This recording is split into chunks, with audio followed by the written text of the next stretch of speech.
What's more? Io is Chinese for one. She speaks Chinese. He does. Yeah.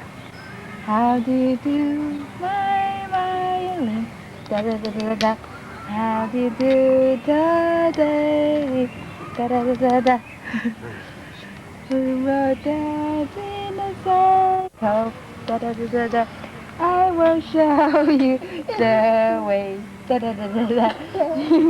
Tra la la la la la. Da da da da da. Tra la la la la. Da da da da da. We will dance in a circle. Da da da da da. I will show you the way. Hooray! Yeah. Hello.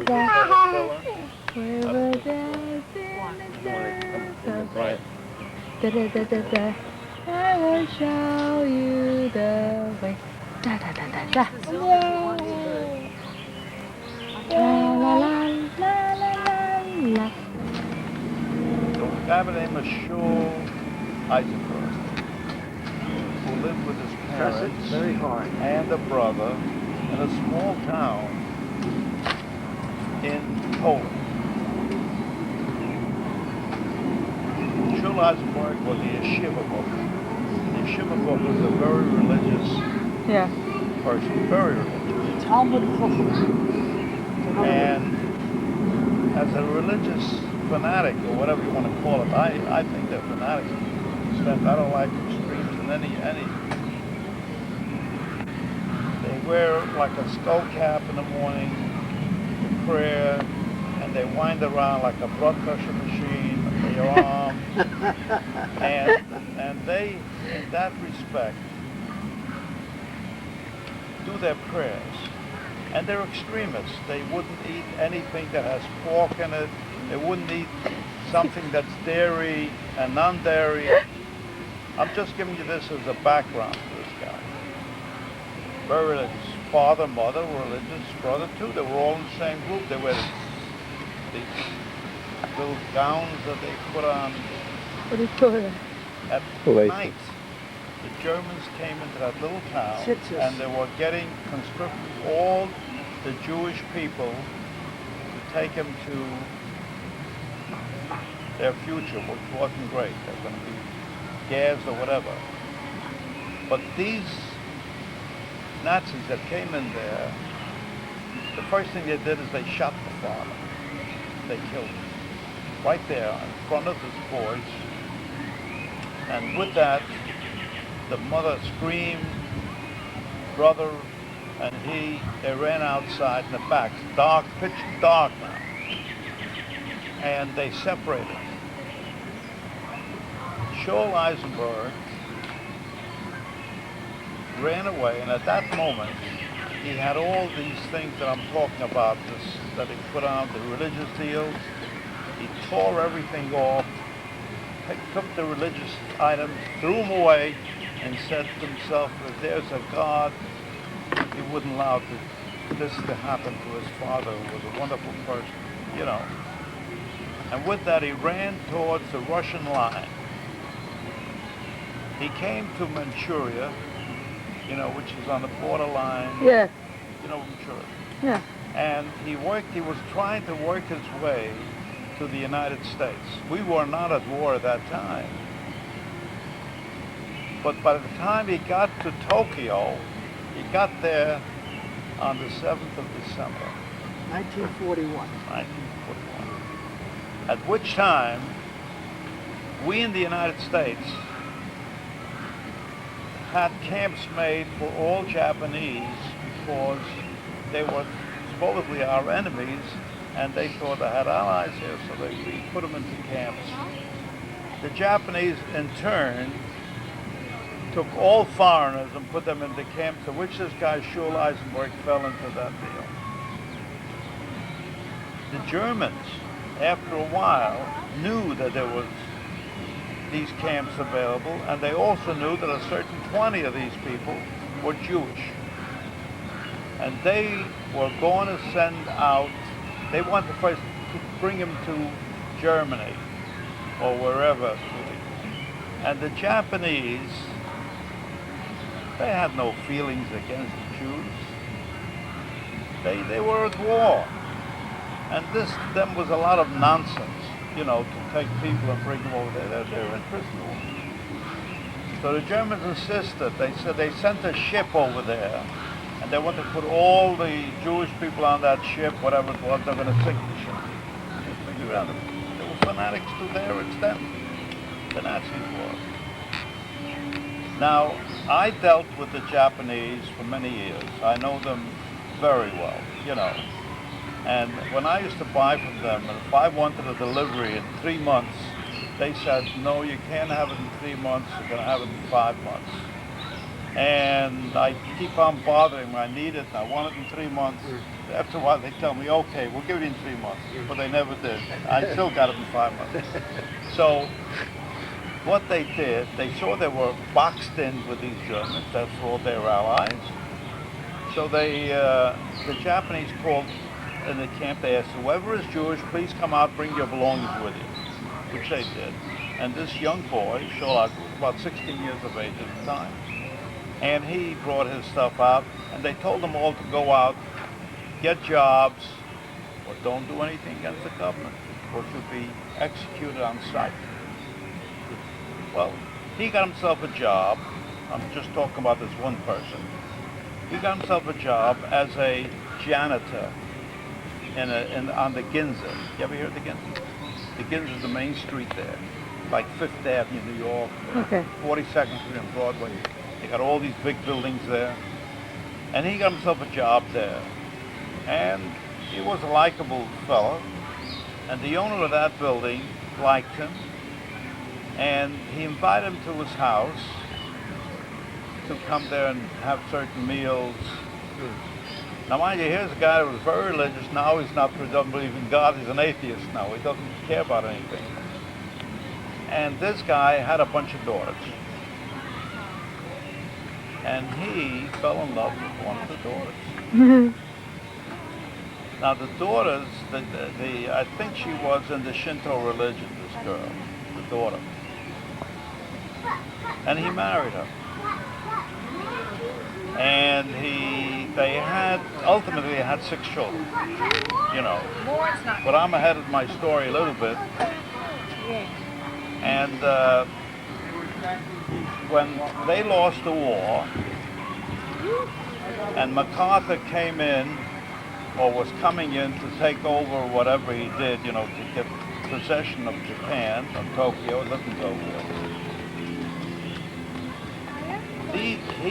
His father-in-law belonged to a syndicate on the Ginza of big buildings. And this syndicate was scared that MacArthur was going to take away all those buildings.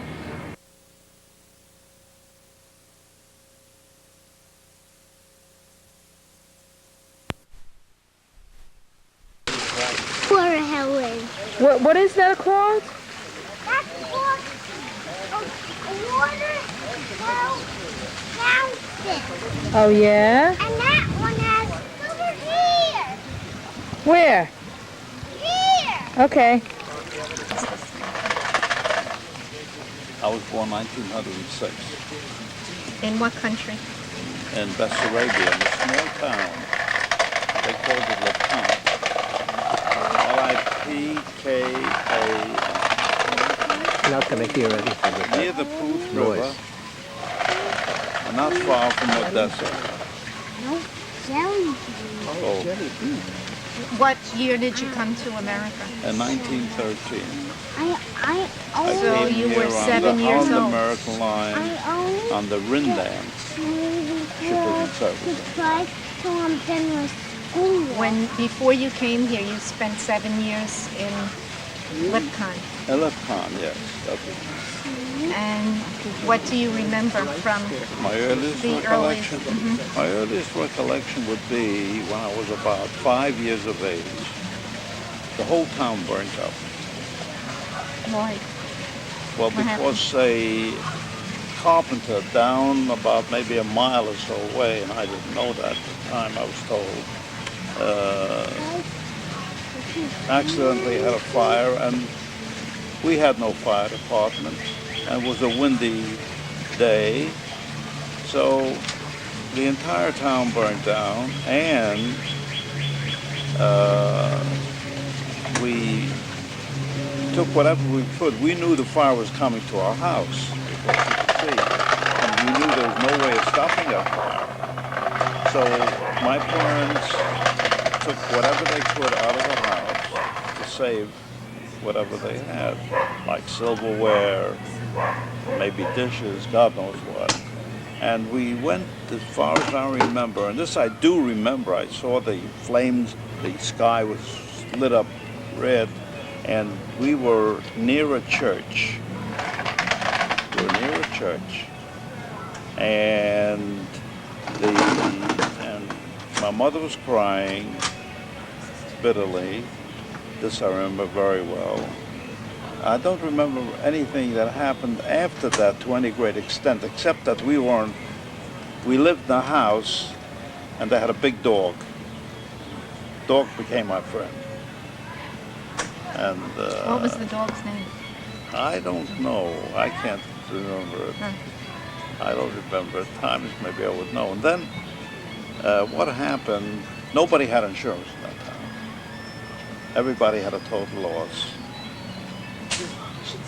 However, this fire was so internationally heard about by all the Jews throughout the world that they combined and they sent certain sums of money to help build up the town again.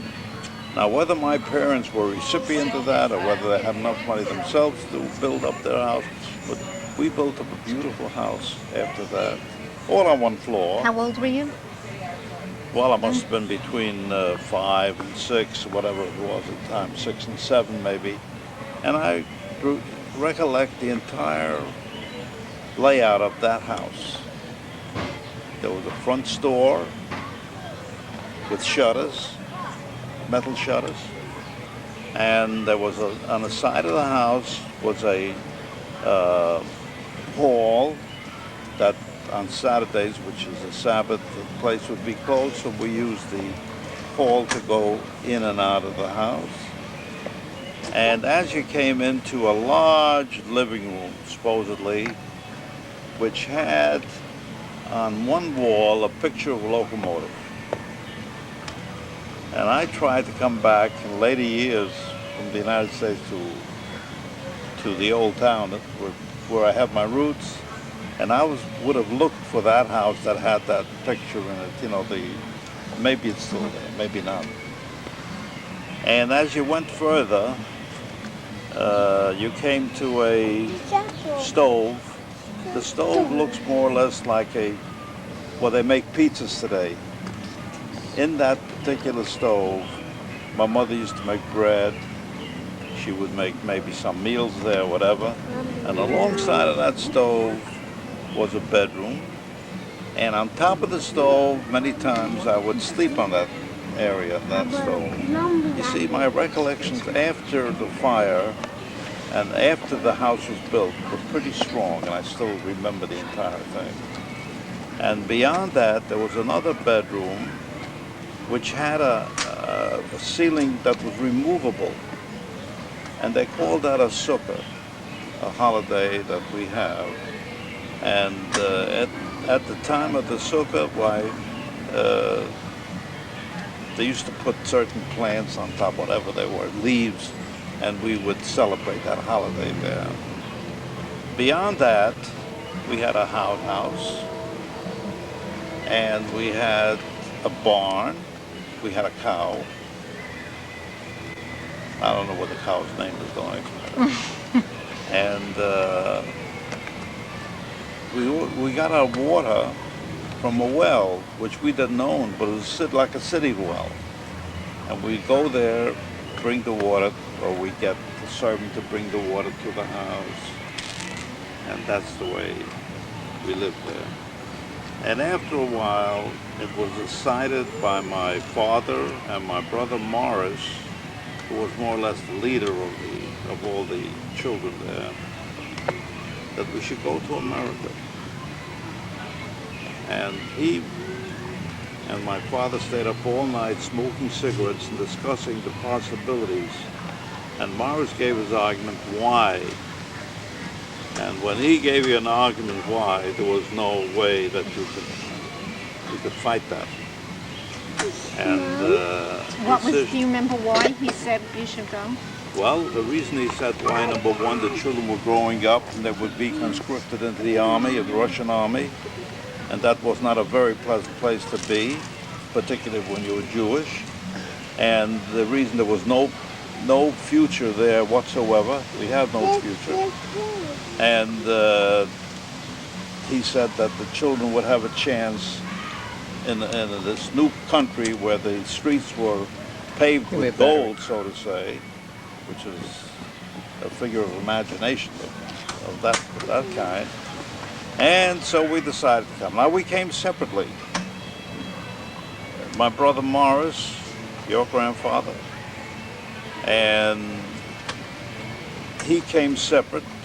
My father came separate to the United States, and my brother Joshua, second from the oldest, came to the United States. And then the rest of the children, Abe, my sister Betty, my brother George, and I came on the Holland-American line to bring them to the United States. And how about your One of the mother? incidents I must tell you. How about your mother? My mother was there too. She came with us. with Yeah. you. We all had a stateroom. We all we saw a funny thing on the tables there, a yellow thing, which I know now is bananas, and we didn't know what it was. So we took my brother Abe and I took those. We were the only ones that weren't seasick. The rest of them were in the cabin, laying there like dead fish. They didn't move. And we went upstairs and we took those bananas, which we didn't know what they were. We didn't call them bananas. And my brother Abe tried to figure out what it was. So he was going to tell me how to eat that thing. So he took the peel off, and the inside he felt was very mushy. So he threw that right into the ocean. And then we started to eat the peel. You know that I didn't eat bananas for 6 years after that. I never liked them. Had that taste. And finally came to the United States. My father and brother rented Which port did you arrive in? Which port? We actually came into New Jersey. And they rented an apartment above a wholesale grocery that the owner used to live in there. That had electricity, which we never opened up. It had steam heat, which we never used. It had a stove, and it had many rooms in there. Which town was this? This was 1913, 1914. In which town? Brooklyn. Oh, it was in Brooklyn. Brownsville, to be exact. Do you remember the address? The address of that I don't remember. I do remember others that we lived in a long time, like 411 Christopher Street. My parents had a grocery store at the 404, which was across the street. And we had a cat, which we called Bessie, named it after my sister. And the cat used to run out on the outside and you had little canopies there, and she would run out from one area to the other, and her job was to catch mice. And she did pretty good business there. And that's about it, because these mice, we were rather poor to begin with, we weren't all that wealthy. Don't think we were saturated in gold. We weren't. And your two brothers who came first, Morris and Joe came first. Yeah. Where were they living? Well, we all lived in one house. Did they get the house? We all lived in one. They came how many years before the rest of Not years. They came months? just about months before. Several months before. How did they support themselves when they came? Did you remember? They had jobs. Maybe they got $4 or $5 a week working hard. And your grandfather, who was the most learned of the whole family. Why was that? Well, he was a favorite, you know, being first born, and he went to what they call in Russia gymnasia, which is equivalent to a high school or almost a college here. And he studied, and he was sharp. Had he been born in the United States, he would have probably become a lawyer because he had a great mind. His logic was terrific. I mean, and people would come to him for advice and things like that. So, and Josh distinguished himself and got many medals and citations during the First World War. And when he was in the Army, he became an American citizen. Not automatically, he had to request it, but because he was fighting for his country, he had first priority. But, Was he the first one to become an American citizen in your yes, family? yes. Then your grandfather became a citizen. Your grandfather was very, very bright. He knew the questions and the answers, so he had no problem. My parents did for a while. I became a citizen through my father's papers. Being my father, I was underage. So, Do you remember what it was like when you first came here, first started going to school in America, and you didn't know English? I didn't know English. I used to speak Russian and Yiddish, and I hated Russian because whether I hated it because my parents hated it, they told me so, but I had no use for it. So you spoke Yiddish? So I spoke Yiddish, and I tried to learn how to speak English, and I was anxious to speak English. I was anxious to know how to write and all that. And of course, when I entered school, I was about 8 years old. The average entered school at 5 and 6 years. So I was behind more or less throughout my Elementary. school curriculum. Did you ever catch up with it? Or? Well, I went to high school. I graduated PS 109, and I went to high school, but we were short of funds those days, so I had to go to work. So as a result, I decided to go to night high school. Now, if you go to work and work all morning. What kind of work did you do? What?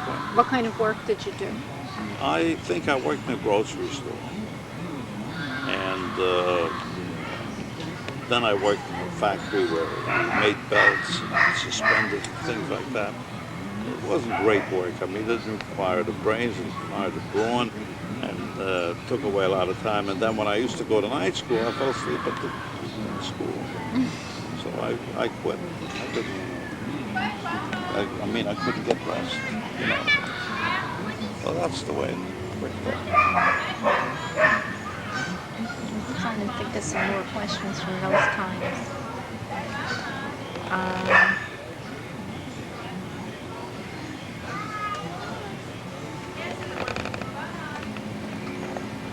I was fascinated when I came. I made friends very fast with a lot of kids, and one of them was interested in radio. I became very interested in radio, and I made my first receiver from an oatmeal box with a galena detector and an earpiece. So that had the first radio set I had. I was fascinated with that.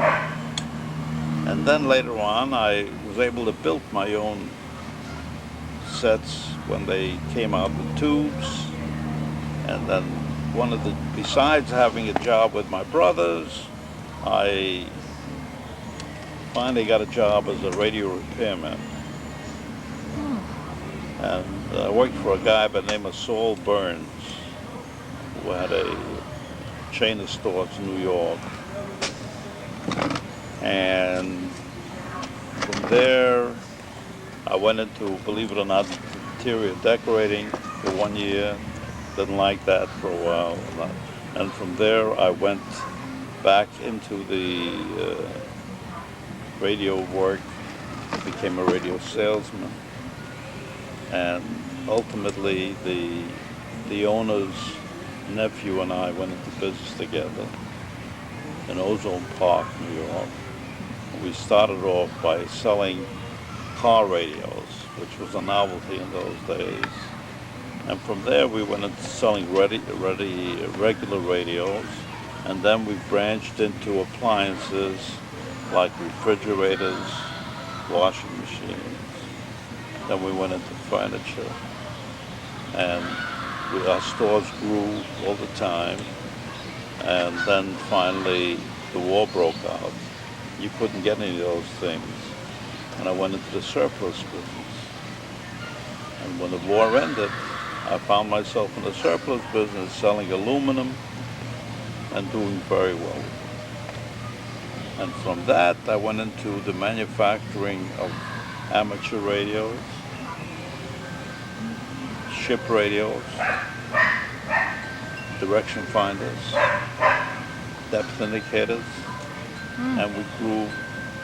Then we went on the stock market, and that's the way my life went on. Before everybody had their careers and they came, most of your brothers were older. They were all older than you. Most Yes, of them I were was the teenagers youngest when of they them. came, right? Yeah. And did you know other people from your community that came here too? Was there a lot of Well, other people? actually, I knew the people because we had in those days, every little town had its own group in New York or Brooklyn, whatever. And they used to call them landslide, lands people. And they would get together. And actually, I got to know all these people through that. But I myself didn't all go ahead with that. But the people from your town used to get together. They would here? get together. They called the Lepkana Society. But your parents knew them from. Oh yes, from yes, Russia. and they belonged. They built their own cemeteries and things like that. Did you tell them about the time your brothers all got together to send your parents back to Russia? That was in 1933. Yes, 1933. Without my participation, I didn't have enough money for that. But your father, which is your grandfather, got my parents together, and my brother George and brother Joshua, they all chipped in and sent my parents to the place where they were born to see their roots. And it was dramatic for them, and of course they enjoyed seeing their old friends, which most of them got killed by the Nazis anyway. Did they say if anything had changed, or did it seem like things were still the same? Big what? Did things change from the time they left, or were they still the same? Oh, they changed, but not to any great extent. We never had electricity, and when they came there was every house had one bulb, and they paid the people who made electricity for the use of that bulb. Of course, they all finagled around and put several bulbs in there, but when the inspector came in to see the one bulb was there. And they had no refrigeration there at any time. They might have had radio, they might, I don't know. But that's going back a long time. And did anybody in the family settle anywhere else besides the United States? No, not in different countries. They probably settled in other parts of the United States. So, but not too many. They all stuck together in one area. Very clannish. Brooklyn. One area. They would even think of staying in the Bronx. You know, it was too far. When I was born, my parents lived in the Bronx. When your mother was born, I delivered her to the hospital with your grandmother. I'm the guy that drove this gal. You were the ambulance driver. She was a cute little baby. And Do where you was remember my when father? everybody started getting married? Yes. Who Yes. was the first one? Morris. Your grandfather. You know, How old was my he? recollection of your grandmother was rather vivid and very pleasant. It was in the wintertime. Your grandmother went out and brought me a sled. And we lived in a house that had a hill going down on Sutter Avenue. And I was so thrilled with that sled. Whatever happened to the sled, I don't know. But for a while, I really enjoyed it. It was wonderful. Your grandmother tried to teach me how to play piano because we got a piano after a while, but never got to me. But you played the banjo. I played the banjo by ear. You I played in a didn't band. play with notes, and I got a job in a band. And I went and I played in the Monticello area for a hotel. Stayed there the whole summer. Is that how you met Uncle Irving? Yes, Was he in the band too? he was a piano player at that time. So that's how Aunt Betty met him. That's how I'm there. I never knew he played the piano. Uncle Irving played the piano? Oh yeah, he was part of the band. That must have been some band. Not Nobody the- took a lesson. Wait a while. We played on WGBS, Gimbal Brothers, Gimbal Brothers Station. and we played at one time WJZ. Oh, I remember WJZ. Yeah, we played That the- became only WABC. one time after hers they threw us out. I think they kept us in. We weren't the greatest, but we had fun. We played in the Chinese restaurant on 110th Street. Never forget that. And people came there, liked our music, and they were going to get married. So we decided we're going to go play for them on a Sunday. We told the Chinese they were going to do that. They came out with cleavers. They told us they're going to chop our hands off. We couldn't. We weren't able to play.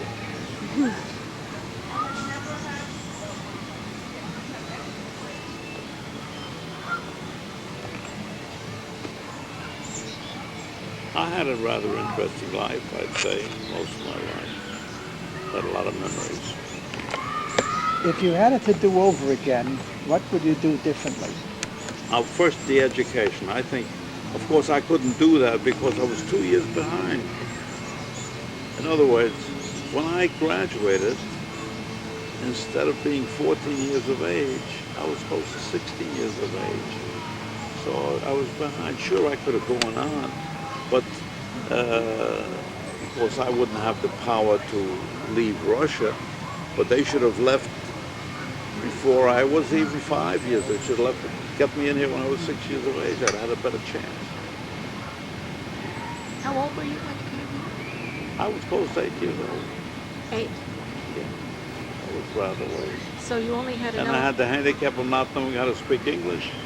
So there is another story. It was difficult for me to catch on to everything.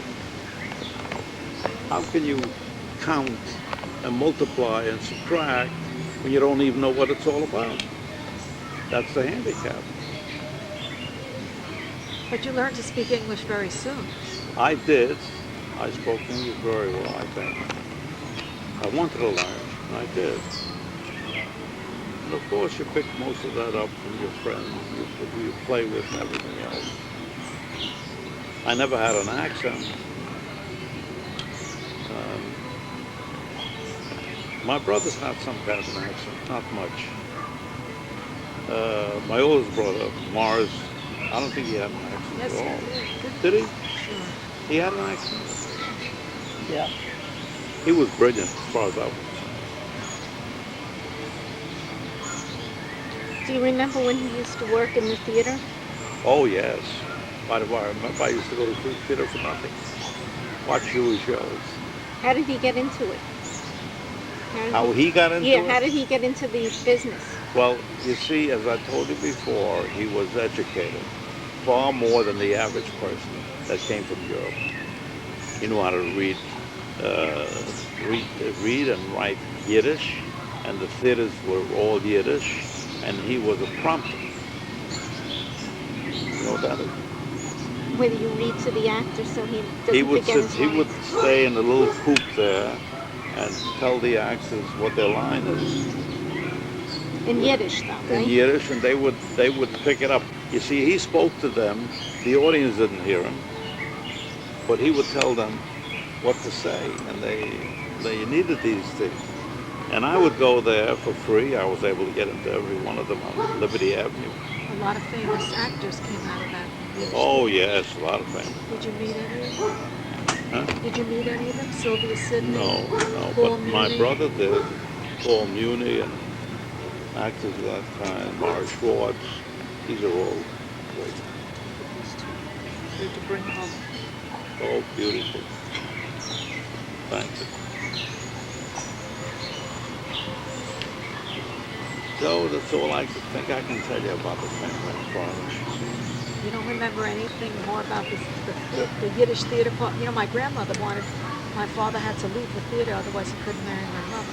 She insisted that he not be in the theater. Well, your father had a lot of girlfriends.